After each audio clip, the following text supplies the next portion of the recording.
Happy Halloween. It is Thursday, the 31st of October in the good year 2024. So a couple of Halloweens ago, I put up a very brief video looking at the LaserDisc of Poltergeist, this copy here. Poltergeist, of course, the 1982 Steven Spielberg, Tobe Hooper horror extravaganza that was released by MGM. It's suburban family discovers that their house is being occupied by malevolent spirits, and the little girl gets kidnapped and abducted spiritually into the television set, and all sorts of like spooky shenanigans go on. It's a really good movie. I've talked about it at length. It's one of my favorite horror movies. So anyway, this is the LaserDisc that I got a couple of years ago. It's a 1983 UK LaserDisc released by MGM UA Home Video. I scored this very cheaply. I think I got it from a thrift store online or something. As I said before, I do like the fact that they went with a very dramatic still from the movie as the artwork. So on the back we've got the pretty standard blurb and everything. I don't know if I showed it last time, but the disc itself, I mean, I don't really care because I got this mainly for aesthetic reasons. I'm not actually ever going to play it, which is a good thing too, because the disc itself is pretty corroded. I think it's the infamous laser rot that beset LaserDiscs that were manufactured from certain plants. But anyway, you can sort of see it's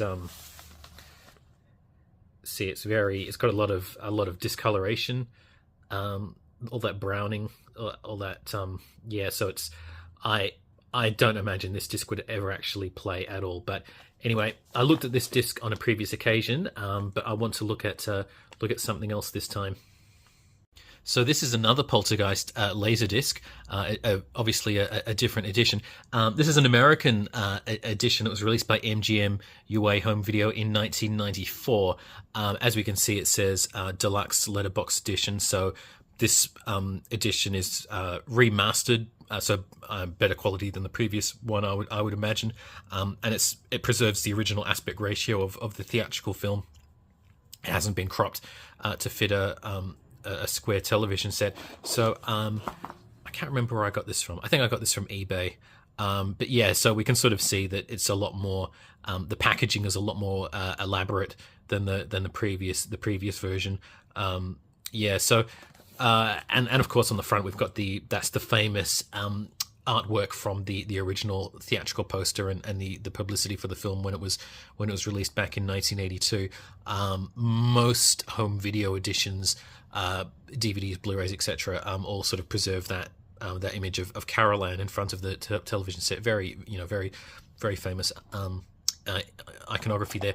So this is let's take this off. This comes in a box, and we've got several discs.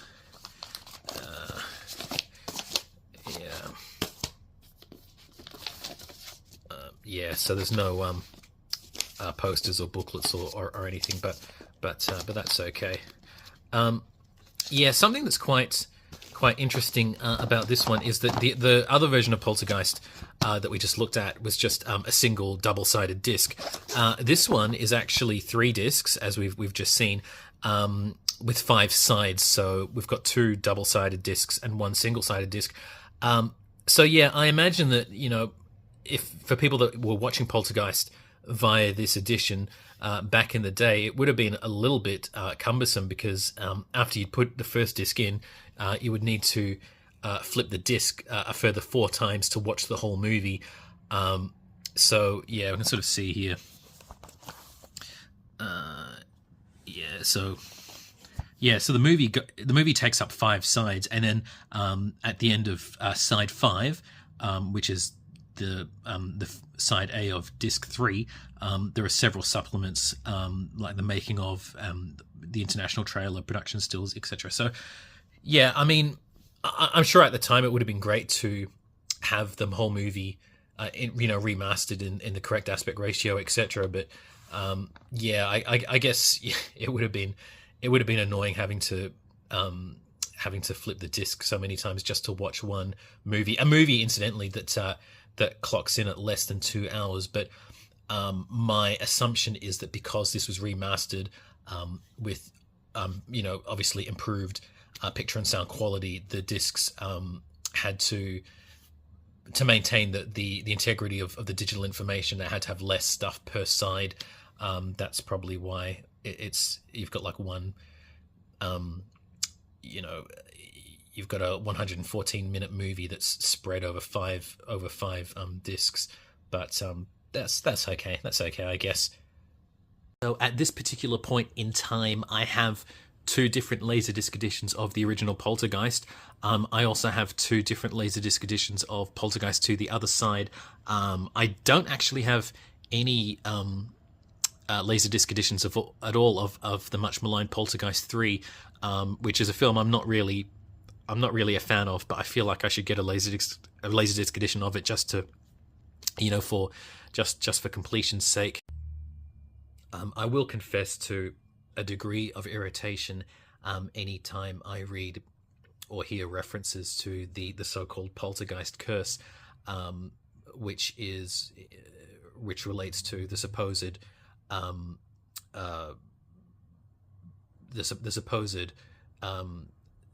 premature deaths of the people associated with the making of the Poltergeist films, and obviously given the supernatural subject matter of the films themselves, that sort of leads itself into a lot of sensationalist conjecture.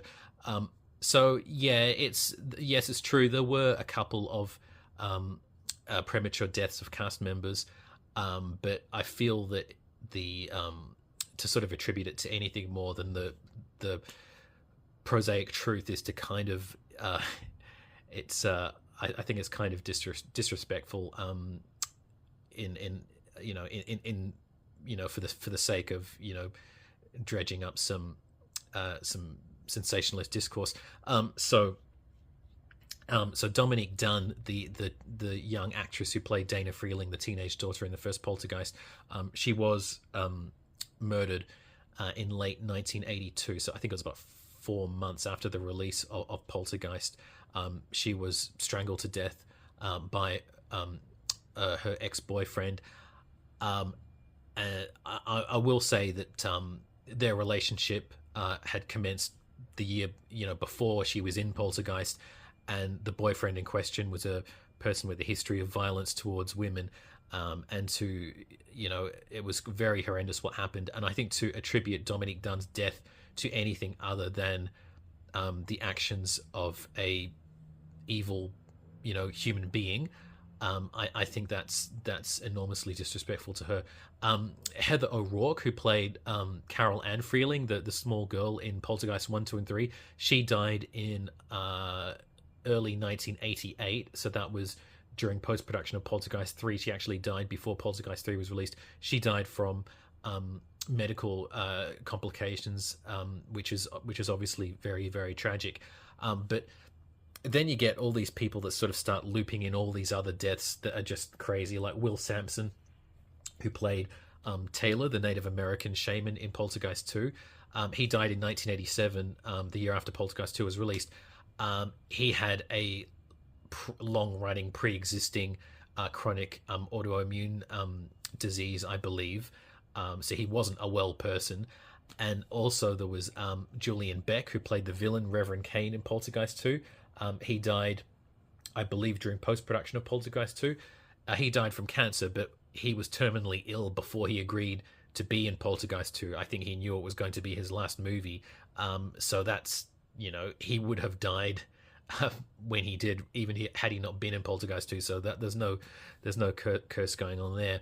But yeah, I realize this rant has absolutely nothing, if anything, to do with the LaserDiscs, but it's just something I wanted to get off my chest. I mean, so yes, there were 2 unexpected deaths of young actresses who appeared in Poltergeist, but that's just an unfortunate coincidence. I mean, I think the relevant question is, if there is a curse, why is it that the vast majority of people who were in the Poltergeist movies are all still alive?